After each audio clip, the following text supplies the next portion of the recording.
Just about 2 years ago, Microsoft declared its Microsoft 365 Copilot was ready for prime time, or GA. I would argue it actually wasn't quite there yet back in November of 2023. Most customers hadn't figured out how to calculate Copilot ROI or lock down their data ahead of Microsoft's push to deploy. But a lot has happened since then with all the various Microsoft Copilots. And Microsoft Global Systems Integrators are playing a key part in rolling them out. So we thought it would be interesting right now to check in with one of Microsoft's biggest partners, PwC, and hear directly about what they've been seeing in the field around Copilot adoption. And that's the subject of today's episode. Welcome to the Directions on Microsoft Briefing Podcast. I'm Mary Jo Foley, the Editor-in-Chief here at Directions.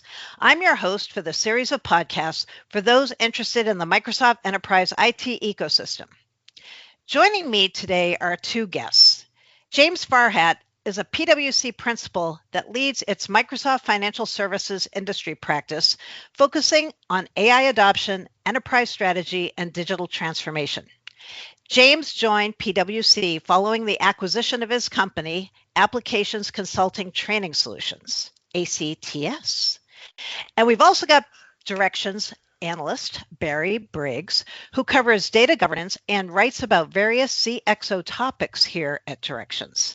Before he joined Directions on Microsoft in 2020, Barry worked at Microsoft for 12 years in a variety of roles, including as Chief Technology Officer for Microsoft's own IT organization for 5 years.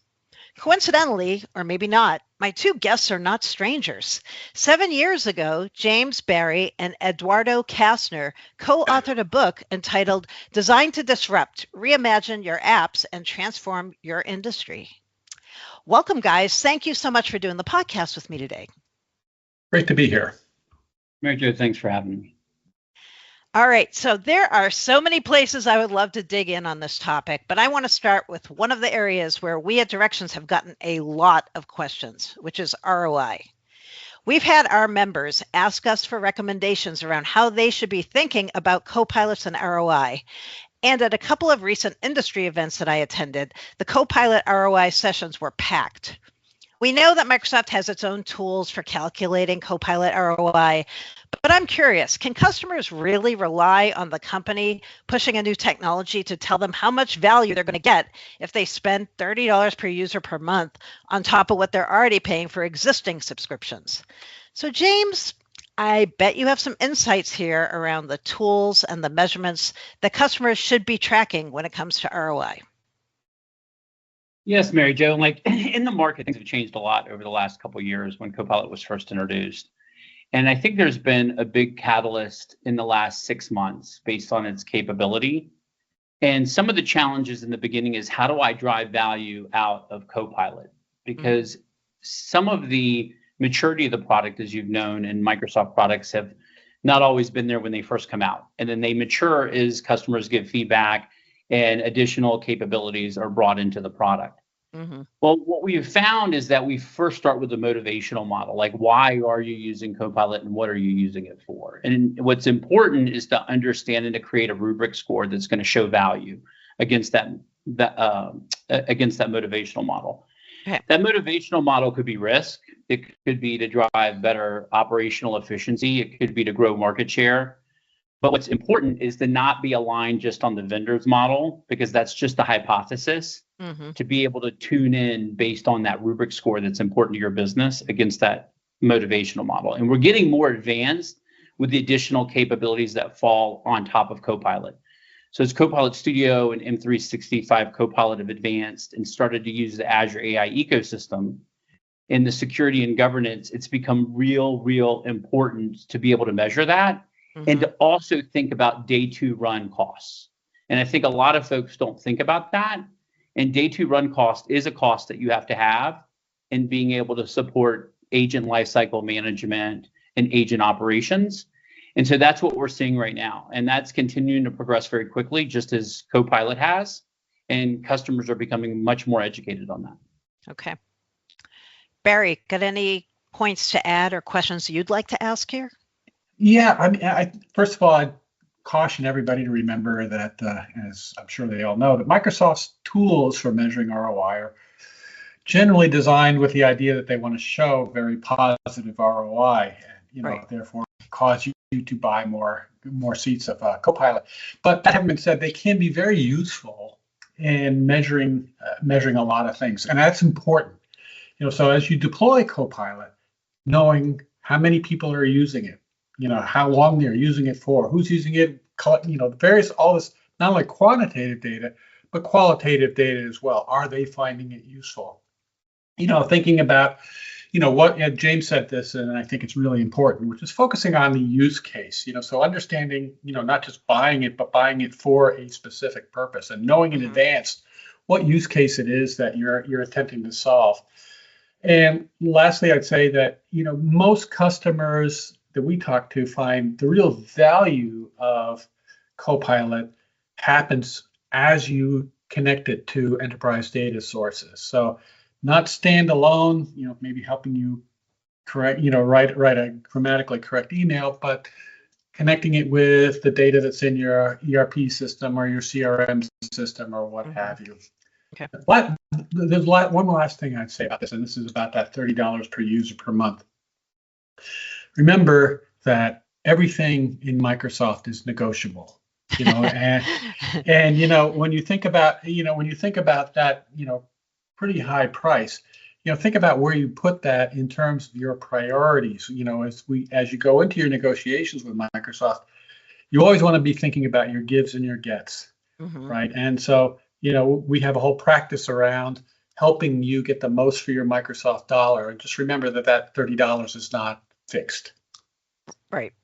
We've been hearing some discounting, like tales of discounts across the board for various, based on the organization size. Right. And right. It's definitely happening. So, yeah. Okay, now the next topic I have is something James mentioned when we were talking about doing this podcast that I thought was really interesting. He talked about pilot purgatory. So I'm going to describe that as this kind of limbo state of being stuck between a pilot and a full-blown deployment. When customers decide to move from trial to enterprise-wide Copilot adoption, there have got to be some pain points that they need to be ready for, right? So I'm interested in hearing what customers should be thinking about around governance, especially, which I know is a topic near and dear to Barry's heart. So I'd like to hear both of you talk about this a little bit, like how to get out of pilot purgatory. Who wants to start? James, Barry? I can start. I mean, Okay. I'll say this. I deal with so many different clients, and mainly in financial services, but sometimes I have a couple of other sectors. And I always feel like pilot purgatory is where like experiments outrun their identity and the data hygiene. And so I'll hear somebody say, well, I've got this value impact and I can save like X amount of money, which ties back to the ROI. And let's just go run a pilot. But what ends up happening is a lot of times they don't think about the things that are day two run, which really align with governance. Like thinking about things like data loss prevention and how are you going to deal with security labeling? And how do you basically triage use cases based on value and the feasibility? Because sometimes we think we can do everything and then there's a technical feasibility issue or a person constraint. Because you have to think about some of these things deal with workflows and deal with basically constraints with people working against what their activities are. And this is something dear to Barry's heart because we always talk about workflow and how you transform that within the business. And then how you actually have enablement champions, There's a lot of things that happen past the pilot that gets it out of purgatory and understanding that change management and that adoption. And I think it's a lot more complex than when we rolled out Microsoft Exchange, right? Right. Or when we use Excel or Word, because now we're taking people, right? And what their actual roles, responsibilities, and activities are. And we're looking to leverage AI to help replace some of that or augment that. And so I always believe two like boring, reliable use cases per function is a lot better than 50 or 60 experiments. Yeah. Okay. Good point. Barry, anything to add here? Yeah. You mentioned two words that are very near and dear to my heart: data governance. And I think that we have been talking about data governance since the dawn of time in IT. And we've made progress in that space, but we need to accelerate the progress of data governance. And why? Because ADI can find everything and it can find it really fast. And so that, that little file you had with all that sensitive data that you keep in some SharePoint sub folder that nobody knows about and is hidden from the rest of the world, AI can find it, in a nanosecond. So the first thing I think about is, you have to know what you have. And, that actually tends to be an incredibly challenging problem. I think there are companies now that are pushing petabytes of data, all over the place. They're collecting tons and tons of telemetry from their systems, from their IoT, from their customers, and so on. There's enormous amounts of data. Just knowing what you have, where it lives, what's valuable, what's sensitive, is an incredibly challenging problem. If you can master it, the rewards are phenomenal because then you can use Copilot to tap into all this data. And as I mentioned before, that's where the ROI happens, is when you have the Copilots and AIs generally being able to reach out to the rest of the enterprise and bring all that data together to help you and accelerate and amplify your activities. So knowing your data is job one. Labeling your data, as James said, job two. Knowing where the data, what data is sensitive and must be protected, must be protected from exfiltration or exposure or what have you. Critically important. Knowing how Copilot is actually being used and what data that Copilot is touching, critically important. Knowing, for example, that Copilot interactions themselves are logged and tracked, and importantly, are e-discoverable. Critically important. So all these different components about data governance really come into play and have a certain amount of urgency when you think about AI and Copilot. All right. I think it's a good time to take a quick break. So I want to talk about directions on Microsoft's world famous licensing boot camps. We've got a few of these, both virtual and in person, that are coming up over the next few months. So if you don't know about them, our licensing boot camps are designed specifically for IT procurement professionals who manage high-stakes Microsoft agreements, and they want a strategic edge in their EA negotiations. In these trainings, we can help you understand Microsoft's licensing programs and how they really work, show you ways to save money in your current and future agreements, and give you tips to help you avoid costly mistakes in complex negotiations. Our LBCs, as we call them, are led by our licensing experts who have decades of experience. You will leave the boot camp with at least one tip that will more than pay for the course. So our next in-person boot camp is in Bellevue, Washington, right in Microsoft's backyard, September 17th to 19th. 2025. Then we'll be in Los Angeles in February 2026 and Washington, D.C. in April 2026. If you want to learn more, go to directionsonmicrosoft.com/training. Okay, back to co-piloting lessons from James and Barry. So now we're going to move up the stack a little bit and talk about things like business impact and strategy. So I know, James, you can't name customer names, but I was wondering if you could talk a little bit about some examples that you've seen in the field where Copilot helped customers beyond improved efficiency and productivity, which are the things we always hear about when people talk about why you should use Copilot. Yeah, so what's interesting in financial services, it's wrought with inefficiencies because of unstructured data. Mm-hmm. So if you think about, like, when you go to a branch at a bank, you have sometimes a legal order for garnishment, or you might have to do a power of attorney. There's a lot of unstructured data that happens at the bank, and the retail bank, commercial bank, or capital markets. And this is an area where there's a lot of manual work that goes back to an operations center, where you can help reduce the friction with using components that exist within the Azure AI ecosystem, and Copilot being that UI for AI that sits in front of the customer. Mm-hmm. And so what I've seen a lot of is banks trying to find areas where there is massive inefficiency in their workflow. Mm-hmm. And they fall from all the way to the branch that touches the customer into things like risk and regulatory, where they have to maintain regulatory compliance around risk controls and security assessments and issue management.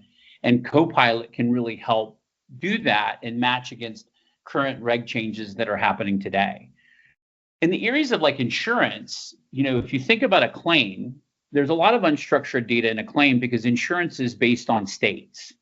And so a lot of times you might bring in healthcare data, or you might have real estate data that's unstructured, that's based on a county or based within a state.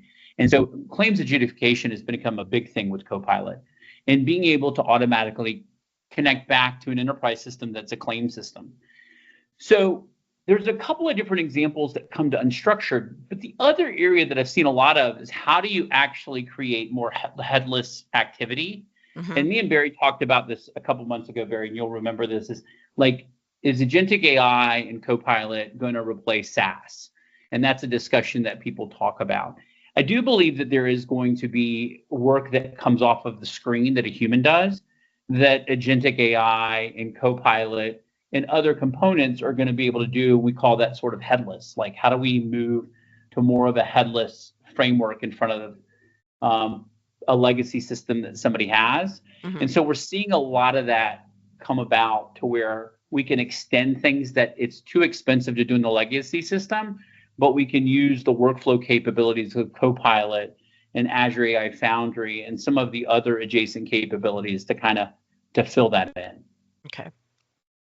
Yeah, I mean, I'm right there with you, James. And, not just replacing SaaS, but also, it's augmenting or even replacing some of the RPA features in some applications as well. It's all great stuff. And, just one anecdote, just to illustrate some of the wide use cases that we're seeing for Copilot. I was chatting with a friend who works in a large data center, and he said that one of the things they're finding is that Copilot was very useful for just deciphering the sometimes cryptic error messages that they get from hardware in the data center. And they actually found that, it dramatically accelerated the SRE process for finding root causes of problems in the data center. So I thought that was a pretty cool use case. Mm-hmm. Definitely.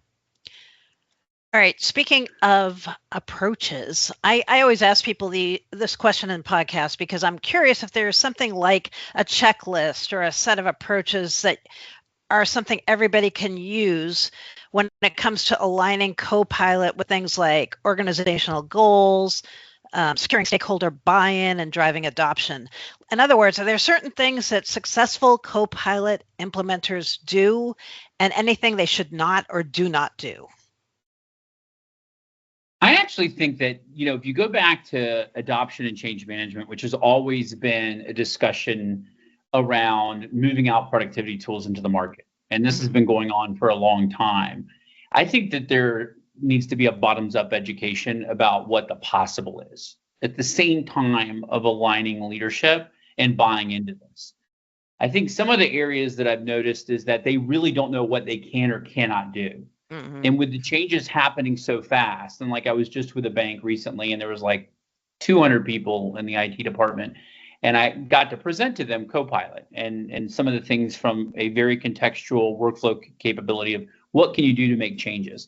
And they were blown away by some of the things I showed them with Researcher and Microsoft Analyst and some of the things you could do with AI Foundry. And they had no idea how quick they could drive some impact. So I think one of the things is from the bottom up, educating them on what's possible can help align with that top down of laying out what those organizational goals are that are matched to the motivational model of how people are basically incentivized within the organization. So some organizations we've got to basically add more earnings per share. That means we're going to be cutting costs. Some of it's grow market share. Everybody wants to do both all the time. But depending on where that motivational model sits, and then I think making sure that people below are communicating with people above about what that really is, because I think there's more impact if the people doing the work will help secure that stakeholder buy-in and make sure that the myths of AI because I think there's a huge myth of AI, and this isn't really about AI, this is about business model reinvention and business process reinvention. Right. I think those things can help drive adoption. And I think those things need to happen and to be more programmatic and more intentional. And I don't see that necessarily just yet. They're not as structured yet. There's a lot of pilot purgatory going on. There's a lot of, the word AI continually being used and really thinking about why are we doing it, what and how are we going to do it. And I think kind of sitting back and sobering the moment a little bit, I think is something that needs to happen in the market. And I think that's what's going to drive Copilot implementers to be much more effective and scale a lot easier. Mm-hmm.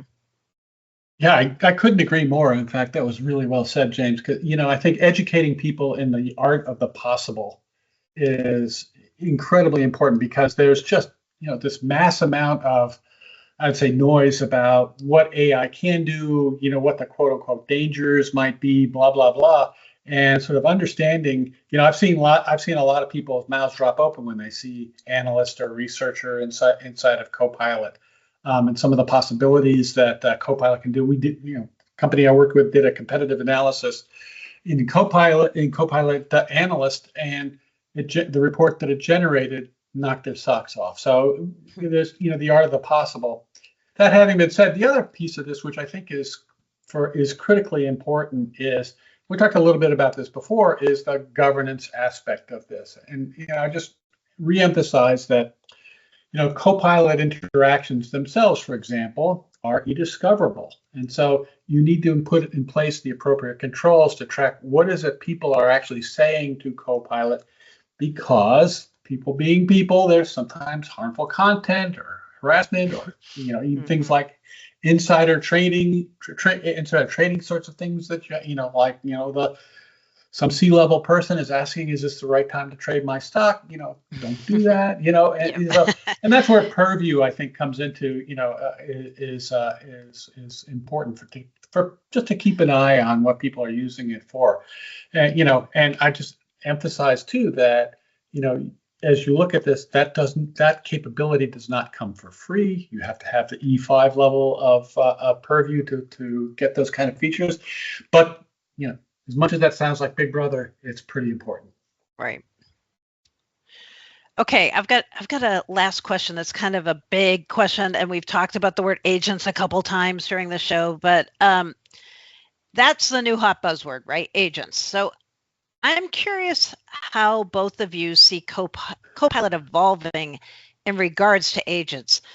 I'm assuming there's more to this than just saying, okay, now we're not going to talk about Copilot, we're going to start talking about agents. But what is actually happening in terms of where agents fit in with Copilots and things that enterprises should know when they're talking about agents and Copilots together? Mary Jo, this is so dear to my heart right now. I've actually been writing a lot about agent lifecycle management and how the market's looking at it and agent operations. And I think, like, when Barry was talking about governance and data governance and day two run, I think there's a big difference in a growth of understanding between what we had as UI for AI with Copilot Studio that has agents, right? But they're no code and very easy to do, or M365 Copilot. And then opening up the aperture to like using AI Foundry and AI Agent Service and Azure Context Understanding, or leveraging different models and allow model context switching automatically. And we're getting into leveraging, LRMs, logical reasoning models. And now what just came out was hierarchical reasoning models. So it's balancing the capabilities that we have today and what is that governance going to need us to do to grow. Because today in an organization without any digital agents, you still have a tremendous amount of governance in managing people. Right. And now you're going to put more of a burden on people to figure out what does it mean to leave pilot purgatory to go to production with multi-agent workflows that have all kinds of different agents. You have computer user assisted agents, you have autonomous agents. And now how do you think about that? Because the human still exists. Right. You still have to have human in the loop. How do you figure out between that human and the digital agent how work gets passed? And just like a person retires, an agent might retire. An agent might need to get upskilled because data changes. The features and capabilities might change because of an acquisition, because businesses are not static. They continue to change. So I think all of the CSPs, all of the providers that are providing all of these orchestration services and AI, workflow systems, I think are still trying to figure that out. Right. I think we're probably there on a case-by-case basis, but at scale, we're still maturing. And I think we got to back up from the technology a little bit and think about how that works with people. And sometimes we lose that. We just keep building these technical capabilities. but we don't think about when we run day two run and we have to think about security and the ever changing part of a business. How do we evolve that in the cycle? Right. And I think we're moving faster than I've ever seen. I'm just not sure that organizations have been able to scale that in their understanding just yet. Mm-hmm. And I think there's a huge opportunity for PwC and I think other providers in the market to be able to drive that understanding and to figure that out. And the difference between what we traditionally did in moving something to the cloud or migrating a mailbox is now you're really dealing with situational fluency. And that means what is the actual business process? Mm-hmm. What's the role, responsibility, and activity within that process? And how am I going to transform some of that work, those tasks, and plan them out, take them off of a human person to a digital agent? Right. And I think in contact centers and operations, that's a little bit easier. And I think that's where you're seeing the larger impact in other sectors. I think as it starts to move to more complex line of business where things aren't repetitive, it's going to become even more complex. Mm-hmm. But I think we're in early days still. And I've seen a lot of case studies here and there, but I haven't seen scale. Right. I know Microsoft's talked about this frontier firm concept where they're trying to get people to start thinking about the things you're talking about here. But I think very early days, and it's going to take a lot of kind of reiterating of that message before people start understanding the significance. Yeah, I agree. And I think, there's a huge prerequisite to all of this. We've talked about that a lot in this show, which is getting your data house in order. And that really is critically important to everything we've been talking about. And before I go on, let me just say, if you haven't read James's series, it's on LinkedIn, on the agent lifecycle, you really must. Why? Because as I've been discussing, agents are really part of the stack that Microsoft is evangelizing. I've heard Satya talk about this time and again.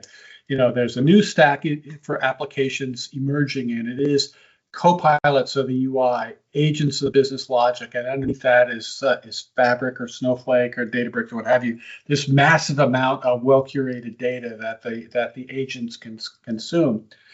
And the hype around agents, is really incredible, which means there's not a whole lot of clarity about what exactly they are, what they can do, and so forth. And I agree with James. It's early days. Mm-hmm. And I'll just add one more anecdote about this. A lot of the use cases that I see for agents are really just reinventions of microservices.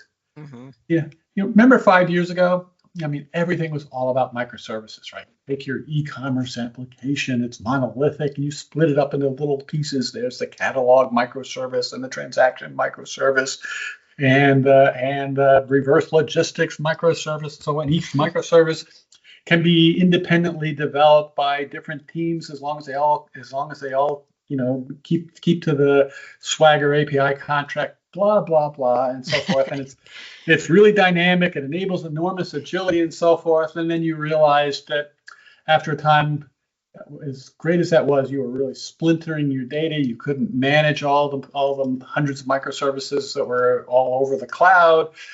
You had one team in Cosmos, another team in SQL Server, another team in Postgres. Every data models involved independently. It made a huge problem for the analytics people. Blah blah blah. And so while I completely buy into the notion that agents give us a lot more capability and a lot more power, and in fact, we need to learn, as James says, we need to learn to manage them in some ways analogously to the way we manage people over time. Mm-hmm. They're infinitely customizable because anybody can quote unquote program them because you're just giving them prompts as to what to do, and so that leaves you the possibility of building an application which is completely customized to your company's business model. But remember, it's a double or triple or quadruple or however many edged sword. Indeed. All right. On that note, I would like to say thank you to both of you. There were some really good real world perspectives presented here, which I loved. So thanks. Thank you so much, Mary Jo. Oh, yeah. Thank you, Mary Jo. I was on mute there for a second. No worries. All right. So I want to remind our listeners they can find lots more coverage of all things Microsoft related on directionsonmicrosoft.com. Thank you so much again for listening. If you have questions, comments, or any topics you would like to hear the Directions analyst or our guests cover in one of these podcasts, please do not hesitate to contact me via X or Blue Sky. Directions on Microsoft is on LinkedIn, so make sure you follow us there. And we also, as I said, are on X and Blue Sky. So give us a follow at Directions MSFT on X or Directions on Microsoft on Blue Sky in order to keep up with all of the latest Microsoft Enterprise product and licensing information. Thanks again.